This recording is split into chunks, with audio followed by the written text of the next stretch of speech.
आज बात करते हैं एक ऐसे गांव की जहां कहते हैं कि खामोशी भी सांस लेती है। ये कहानी है काली धार गांव की, एक ऐसी जगह जिसका सच किसी भी डरावने सपने से कहीं ज्यादा भयानक है। जरा सोचिए, एक ऐसे गांव के बारे में जो हर वक्त कोहरे और अंधेरे में डूबा रहता है, जहां रात होते ही हवा में एक अजीब सी, एक अनजानी मौजूदगी महसूस होने लगती है। बस कुछ ऐसा ही माहौल है काली धार का, एक ऐसी जगह जो अपने आप में ही एक राज है। तो कहानी की शुरुआत होती है मुरली से। मुरली एक नया नवेला पोस्टमास्टर है जो अभी अभी अपनी पत्नी सविता के साथ काली धार के इस अनजान से गांव में पहुंचा है। उसे इस बात का जरा भी अंदाजा नहीं था कि ये पहली रात उसकी जिंदगी की सबसे खौफनाक रात बनने वाली है। हुआ ये कि घर में चावल खत्म हो गए थे। अब देखिए कितनी छोटी सी बात है ना?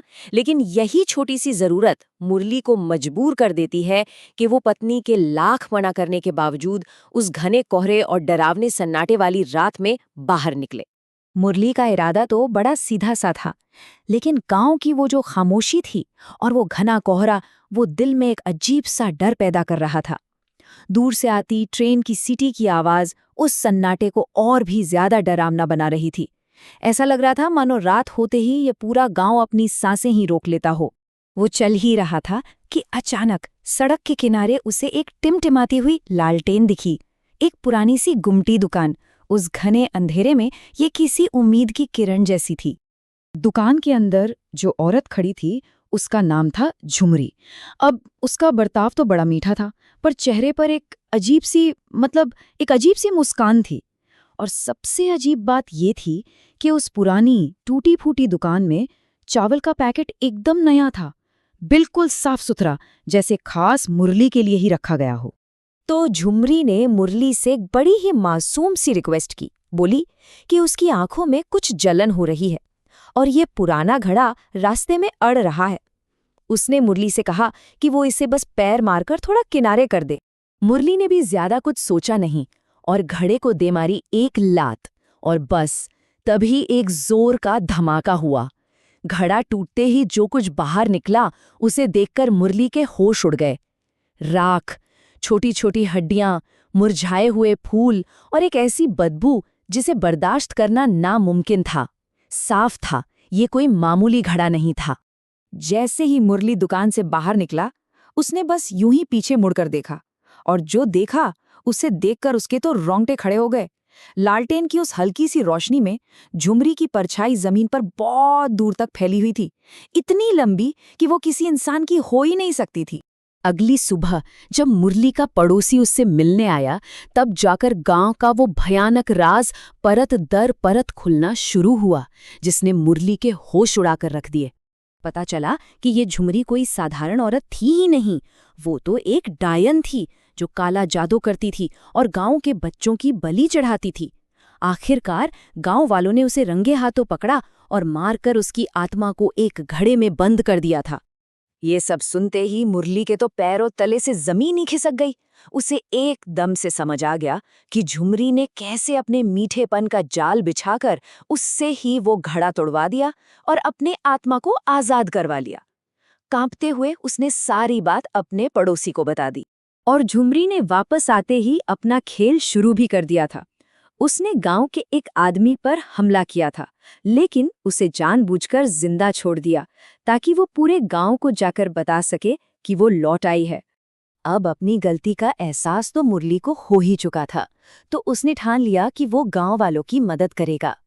वे सब मिलकर उसी बूढ़े सन्यासी के पास पहुंचे जिसने 20 साल पहले झुमरी की आत्मा को कैद किया था। सन्यासी की ये बात सुनकर तो सब के सब हैरान रह गए। उन्होंने इस पूरी लड़ाई की जिम्मेदारी सीधे सीधे मुरली पर डाल दी। वजह? क्योंकि अनजाने में ही सही, मुरली ही वो इंसान था जिसने उसे आजाद किया था। अब जो प्लान बना वो बहुत ही ज्यादा खतरनाक था। प्लान ये था कि अगली अमावस्या की रात को मुरली को झुमरी को अपनी बातों में उलझाए रखना होगा, और ठीक उसी वक्त सन्यासी बाहर उसे हमेशा के लिए कैद करने का एक मजबूत जाल तैयार करेगा। लेकिन प्लान पर काम होता उससे पहले ही झुमरी ने अपना असली रंग दिखाना शुरू कर दिया।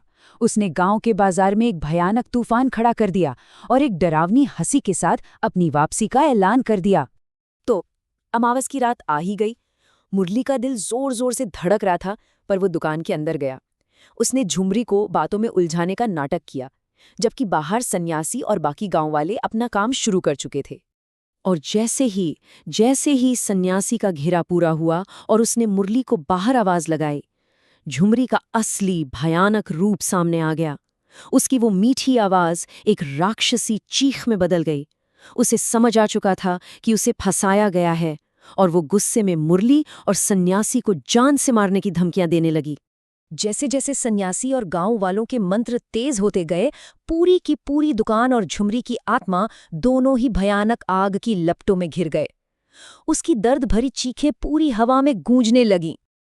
आग बुझने के बाद सन्यासी ने झुमरी के जो भी अवशेष बचे थे उन्हें एक नए घड़े में बंद कर दिया। पर इस बार मामला थोड़ा अलग था।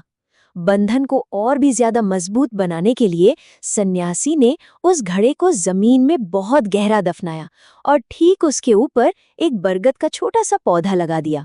सन्यासी ने गांव वालों को एक आखिरी और बहुत गंभीर चेतावनी दी। उन्होंने कहा कि अब इस गांव की सुरक्षा इस एक पेड़ के जीवन से जुड़ चुकी है। जब तक ये पेड़ जिंदा और खड़ा रहेगा, झुमरी की आत्मा इसी जमीन में कैद रहेगी। गांव वालों ने उस जगह के चारों ओर एक दीवार तो बना दी है, और कोई भी उस पेड़ के पास फटकने की हिम्मत नहीं करता। लेकिन एक सवाल आज भी वहीं का वहीं है। क्या सच में एक पेड़ हमेशा के लिए इतनी शक्तिशाली बुरी आत्मा को रोक सकता है, या ये शांति बस एक और तूफान के आने से पहले की खामोशी है?